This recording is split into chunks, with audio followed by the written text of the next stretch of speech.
뉴스 코멘터리 막전막후입니다. 구독, 좋아요, 알림 설정 부탁드려요. 아, 참 2차 재난지원금 얘기할 때까지만 해도 이렇게 빨리 3차 재난지원금 얘기하게 될 줄 몰랐습니다. 3차 지원금 가지고 정치권 내 주도권 싸움이 치열합니다.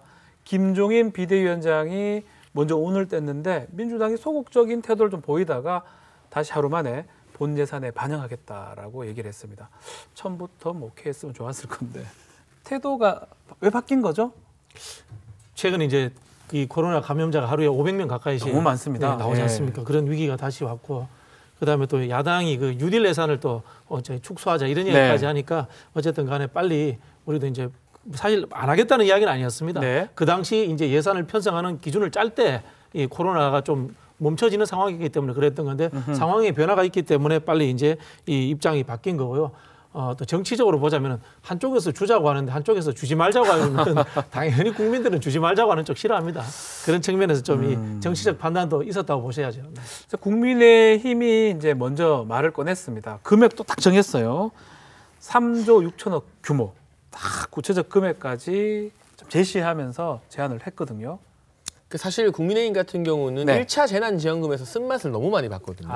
그때 이제 총선 직전에 재난지원금 주는 문제 뭐 주자는 것도 아니고 말자는 것도 아니고 50만 원이랬다가 100만 원이랬다가 이 논의에 끌려가다가 사실상 총선에서도 정말 많은 실패를 경험한 그 가장 큰 이유 중에 하나가 재난지원금 1차 문제 대처를 제대로 못해서라고 판단했던 것 같아요. 그래서 화두를 먼저 던지게 되면 적어도 이번에 집권 여당에게 끌려가는 모양새는 안 보여줄 수 있기 때문에 정치적으로 저는 김종인 위원장의 어쨌든 선택이 좀 빛난 부분이라고 보고요.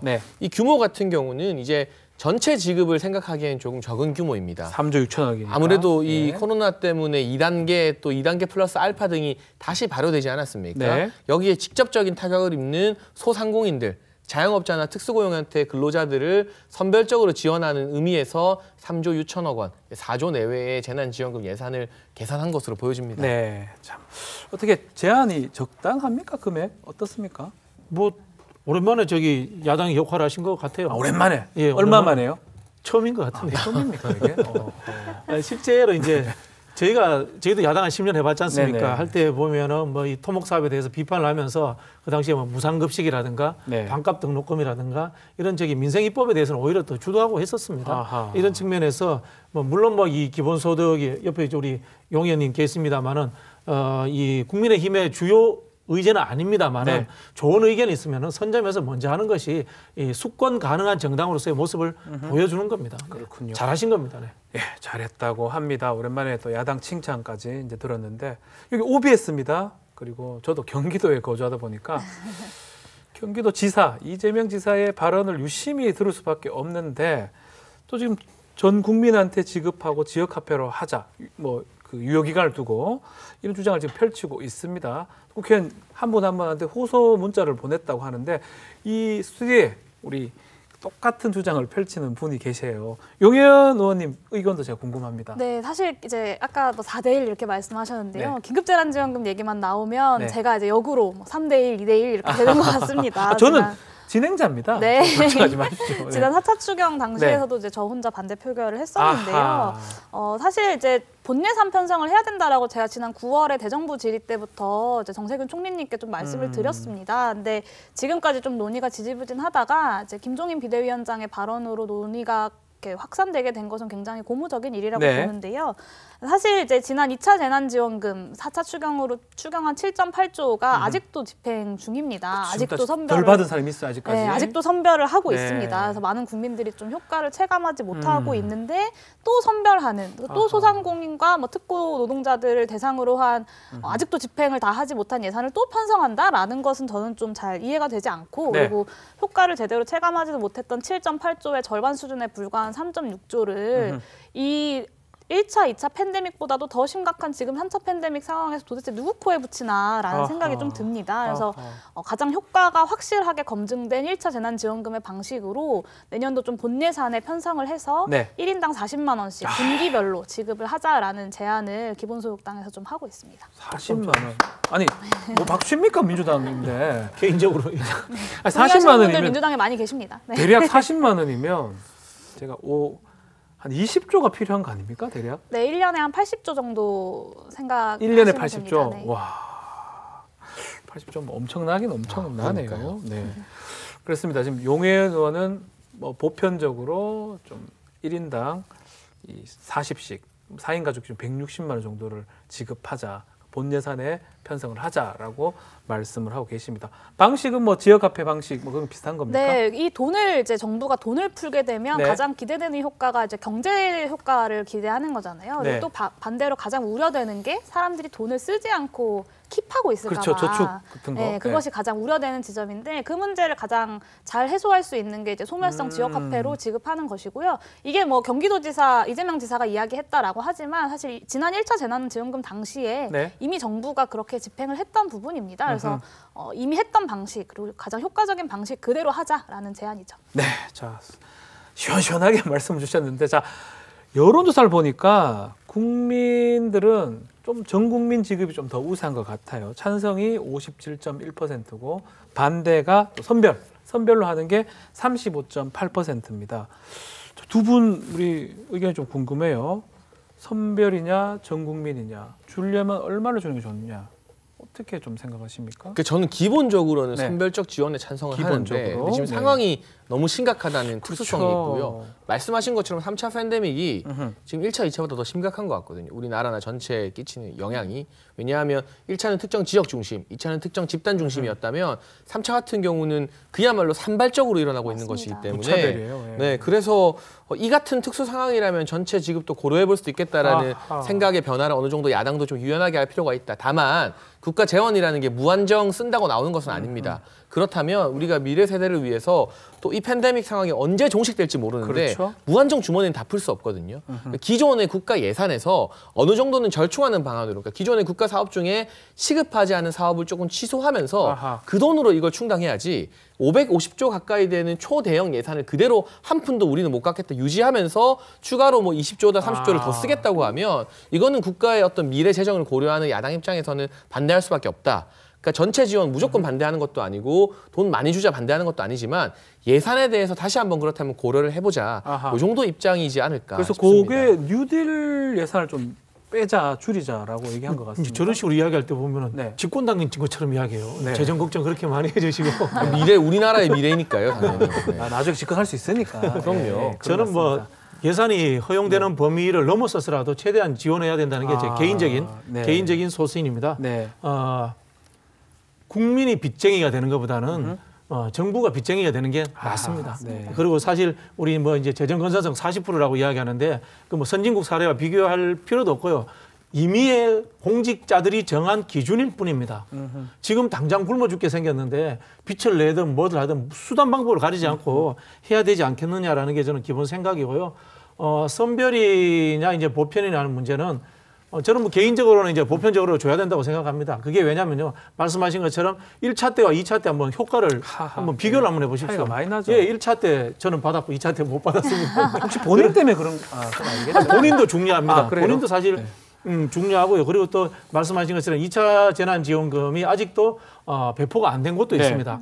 이게 무엇을 이야기하냐면요. 한국처럼 개인정보를 정부가 많이 갖고 취합되어 있는 국가에서도 선별하는 기준과 방식에 의해서 잘못된 차별이 엄청나게 존재한다는 겁니다. 이런 나라에서도 우리가 이제 선별하기 어려운 상황이거든요. 무조건적으로 실제로 보편에 주고 나중에 이 징수하는 다른 방법을 맞습니다. 찾는 것들이 맞지 이 시간의 문제, 효율성의 문제에서 사실 이 선별지급은 굉장히 좀 피곤한 일입니다. 네. 그리고 사실 이 여론조사 결과가 저는 굉장히 의미 있는 결과라고 생각하는데요. 네. 국민들이 1차, 2차 두 번을 경험을 했잖아요. 네. 그리고 이제 선별과 보편을 다 경험을 해봤습니다. 그리고 이 선별과 보편을 다 경험해봤는데 그중에 보편이 더 낫더라라는 어떤 경험적인 결과이기 때문에 지난 2차 재난지원금 당시에 나왔던 여론조사 결과랑은 좀 의미값이 다르다라고 보여집니다.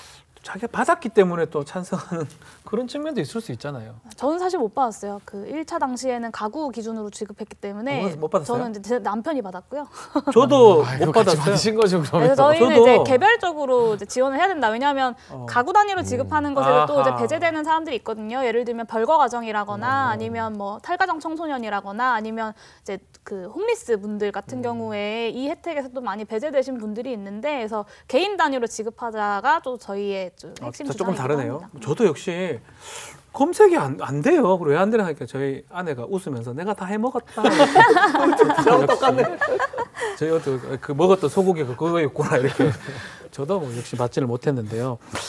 자, 그래서 찬성률이 좀 높은 것 같긴 합니다. 네. 근데 이제 1차, 2차 비교를 해보면 이게 뭐 통계학적으로 100%는 아니지만 효과는 분명히 1차가 좀 나았던 것 같긴 해요. 뭐 경제 효과, 예, 내수 신장 효과는 당연히 1차가 낫죠. 왜냐하면 그렇죠. 풀린 돈이 1차에 더 많기 때문인데 네. 근데 예를 들어서 이게 정말 우리한테도 참 1차 지원금 같은 경우가 아주 쏠쏠했고 네. 그리고 제가 이 특수 상황에서는 전국적인 보편 지급도 고려할 수 있다고 말했습니다만 지금 코로나 때문에 문을 못 여는 예를 들면 노래방 사장님들 아하, 또 뭐 이제 헬스장 사장님들 지금 그렇죠. 또 뭐 카페나 식당 사장님들 근데 이분들이 임대료 제대로 못 내면 제일 먼저 하는 게 알바 노동자 해고하는 겁니다. 맞습니다. 그러면 이 최저시급 노동자들도 생계의 위험을 받게 되는데 이분들에게 우리가 20만 원 받을 거 안 받고 100만 원 드릴 수 있다면 그 방향으로 나아가는 게 당장 눈에 보이는 내수 신장 효과는 없더라도 아하. 이 자영업자들을 한계 상황에서 조금 더 살게 하고 그로 인해서 이 최저시급 고용자들의 어떤 해고도 조금 늦추는 그런 더 큰 효과가 있지 않을까? 여기에 대해서는 이 팬데믹이 아마 올해 내년에 끝날 것 같지 않고 그렇죠. 또 다른 바이러스들이 올 수 있기 때문에 국가가 장기적으로 토론과 세미나 등을 거치면서 전문가들의 의견과 민간의 의견을 수렴해야 될 것 같습니다. 네. 그 이제 저는 이제 보편이나 선별이나 우리가 대립적으로 봐서는 안 된다는 생각이 네. 들어요. 이제 보편적으로 그런 그 사회 안전망으로서 깔고 말씀하신 자영업자들이나 이런 부분에 대해서 산업부처 사실 뭐 하는지 모르겠어요. 네. 비대면 자영업에 대한 특수한 뭐 방법들을 찾아가지고 그렇죠. 교육도 시키고 현장 지원도 해줘야 된단 말이에요. 그리고 아까 말씀하신 그런 업종들의 임대료 문제라든가 임금 문제를 기재부에서 대출하는 방식에 대해서 좀 더 다른 방법을 강구해서 찾아내야 돼요. 정부에서. 네. 근데 이게 다각적으로 하지 않고 보편이나 선별이라는 것을 해서 국가 재정 기준에 의해서 만들어내는 기재부는 사실 제가 저는 문제가 있다 이런 생각이 듭니다. 국회 안에서는 이제 선별이나 보편이냐 그렇게 크게 대립적이지 않아요. 지난 이제 4차 추경 당시에도 예. 저 혼자만 보편 지급 때문에 이제 반대 표결을 할 만큼 혼자 사실은 반대한 걸로 제가 알고 네, 있습니다. 이제 선별 동맹 굉장히 공고하다라는 예. 생각이 좀 들고요. 저도 이제 선별적으로 필요한 곳에 지급하는 것 자체를 반대하진 않습니다. 근데 그게 지난 2차 재난지원금 당시에도 그것을 반대하지 않는다라고 말씀을 드렸었는데요. 네. 다만 지금 필요한 것이 그런 선별 지원만으로 지금의 이 경제 위기를 해결할 수 있느냐? 그렇지 않고 분명하게 어떤 소비 쿠폰 같은 지역을 넘나들면서 쓸 수 있는 방식의 어떤 경제 대책들보다는 지역 내에서 소상공인들에게 쓸 수 있는 이 소멸성 지역 화폐로 지급되는 전국민 재난지원금이 훨씬 더 방역에도 도움이 되고 경제를 살리는 중요한 방안이다라는 생각이 듭니다. 네. 맘카페 같은 데 보면 코로나 때문에 남편이 실직해서 너무 걱정이다라는 맞아요. 말들 네. 정말 많이 올라오거든요. 많습니다. 그분들에게 힘이 될 수 있는 게 과연 무엇일까라는 생각을 해보면 저는 답은 쉽게 나온다고 봅니다. 자, 그렇지만 또 이런 질문으로 다시 돌아갈 수밖에 없어요. 과연 우리나라한테 여력이 있느냐. 뭐 본 예산으로 해야 된다도 말도 있고 하는데 준다면 일단은 무슨 돈으로 합니까? 세금이죠. 세금 또 많이 걷어야 된다. 예, 세금이죠. 예. 네, 무조건 걷어서라도 해야 된다. 장희찬 평론가는 저는 본 예산 삭감해서 재편성을 해야 될 필요가 있다고 보고요. 또 왜냐하면 우리가 뉴딜 예산, 네, 또 다른 적자 구체행을 발행하거나 네. 예비비나 뭐 추경 등을 편성하기에는 이미 쓴 돈도 너무 많고 앞으로 또 얼마나 더 쓸지 모른다는 상황. 그리고 보통 우리가 노무현 정부, 박근혜 정부, 네. 이명박 정부, 그러니까 순서는 이명박 정부가 먼저죠. 네. 박근혜 정부 이 세 정부가 진보 정부도 한 번 있었고 보수 정부 2번 있었습니다. 네. 평균적으로 국가의 어떤 적자가 채무가 임기 5년, 박근혜 정부 4년 동안은 170조 정도 늘어났어요. 그러니까 노무현 정부, 이명박 정부, 박근혜 정부 큰 틀에서 크게 다르지 않습니다. 네. 160조에서 180조 사이거든요. 근데 문재인 정부는 지금 나오는 통계대로 예산을 쓰게 되면 임기가 종료됐을 때 이 늘어나는 국가 채무가 500조 가까이 된다. 500조. 440조에서 400조 대 후반이라는 그런 결과들이 언론을 통해서 이미 보도가 되고 있습니다. 네. 물론 우리나라의 어떤 이 채무 건정성 같은 거 40% OECD 다른 선진국보다는 낮은 기준인 거 맞습니다만 역대 새 정부가 쌓아놓은 적자를 합친 것만큼의 적자를 지금 단일 정부에서 이뤄내고 있는 이 시점에 무분별하게 적자 국채를 발행하는 것은 우리가 미래 세대에 대한 책임도 아니고 당장 우리도 내년 또 그 다음 내년에도 또 얼마나 많은 예산과 긴급 재난지원금이 필요할지 모르는 시점에서 아낄 수 있는 예산 양심적으로 550조 안에 그 안에 깎을 사자. 수 있는 예산이 없겠습니까? 삭감할 수 있는 예산 대단히 많고요. 특히 그 부분에 있어서 예타 면제가 되어 있는 여러 가지 SOC 사업들, 네. 보통은 야당이 SOC를 좋아하는데 이번 여당에서도 넣어놓은 사업들 많을 겁니다. 그런 선심성 지원 예산을 뭐 기본소득당이나 네. 이런 제3자 입장에 있는 정당들이 감시해서 깎는다면 예비비나 추경 편성 안 하고도 일단 이 3차 지원금은 충분히 그 안에서 소화할 수 있을 것으로 보입니다. 어떻습니까? 저는 그 야당이 그 지역 뉴딜이나 네. 지역 예소시 사업 깎을 수 있으면 제주권 한번 깎아봐라 이런 말씀 드리고 싶은 게요. 왜냐면요 자기 지역구에도 다 있습니다. 못 깎을 겁니다. 그렇죠. 제가 그 이명박 정부 SOC하고 문재인 정부 SOC의 기본적인 차이를 말씀드릴게요. 예. 이명박 정부 SOC는 대통령의 취향이었습니다. 문재인 정부 SOC는요 지자체에서 올라오는 요구들을 수용한 겁니다. 예타 면제 국책 사업도 대부분이 지역의 수건 사업들을 한 거기 때문에 야당이든 여당이든 어떤 국회의원도 당론으로서는 반대했지만 개별로서 반대하는 의원을 제가 거의 본 적이 없습니다. 자기 지역구 그게 현실일 겁니다. 네. 제가 국민의힘 소속이 아니기 때문에 저는 이 말을 할 수 있어요. 사실은 야당도 이 같은 문제에서 깎자고 하면 못 깎을래 깎을 수 있는 게 지역의 보도블록 막 뒤엎고 굳이 필요 없는 다리 하나 있는데 또 다른 다리 놓고 이런 거 깎아야 되는 거거든요. 그렇죠. 그 부분에 있어서 제3정당이 그래서 필요하구나라는 생각도 좀 자, 많이 제3 듭니다. 정당, 제3까지 정의당 아닌가? 제3의 의원, 우리 용해인 의원님이 이 자리에 계시기 때문에 삭감, 본예산 여러 가지 얘기가 있습니다.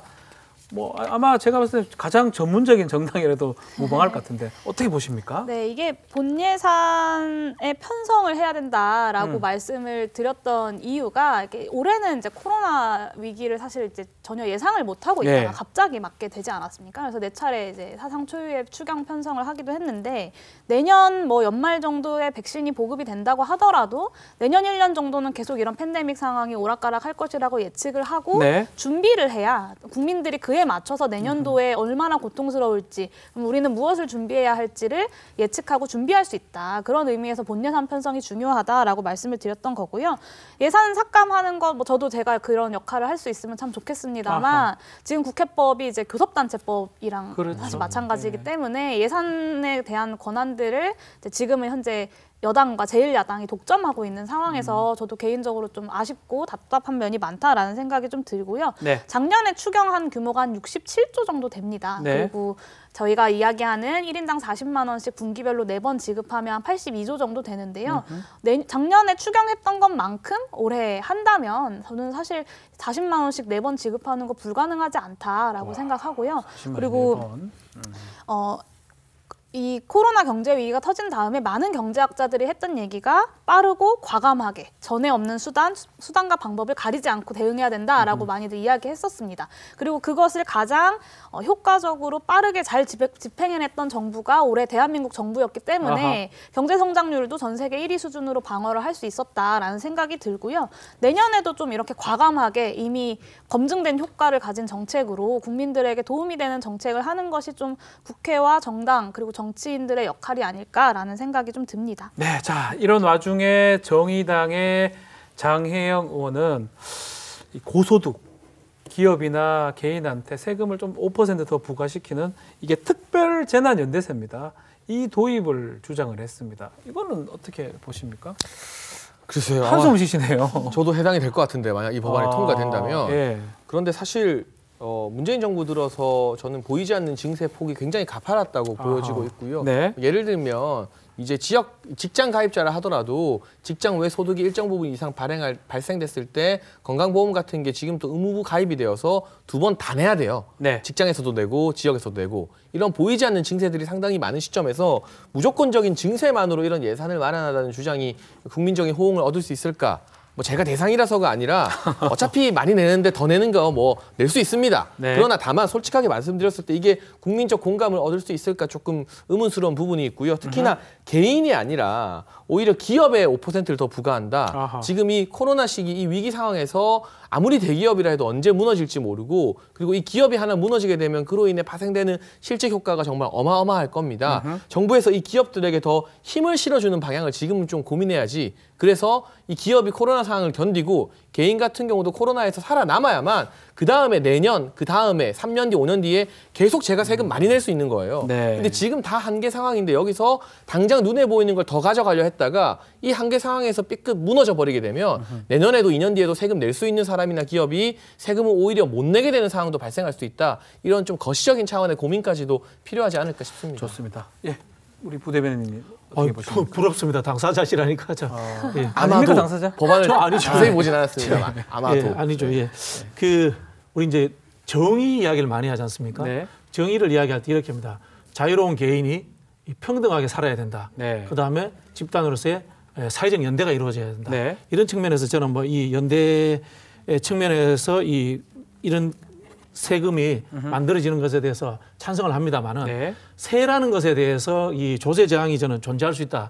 이런 생각에서 좀 기금 형태로 차라리 기금 형태로 하는 것이 좀 조세 저항이 적지 않을까라는 현실적인 저는 좀 조언을 드리고 싶습니다. 네. 저는 야당에서 재정 건전성 얘기 걱정 많이 하시잖아요. 네. 그랬을 때 재정 건전성 문제를 해결할 수 있는 가장 좋은 방법은 세금을 더 걷는 겁니다. 그래서 긴 호흡으로 이런 증세에 대한 논의가 필요하다라고는 생각하는데요. 근데 지금 당장 긴박하게 이제 재원을 마련해야 하는 상황에서는 이제 기존의 예산을 조정하고 그리고 국채 발행을 하는 것이 좀 불가피하다고 보긴 합니다. 네. 자, 예산 처리 법정 시한이 우리 방송 전날이죠. 12월 2일입니다. 3차 재난지원금. 이게 본 예상 편성이 가능할까요? 어떻습니까? 대한민국의 국회에서 불가능한 게 어디 있습니까?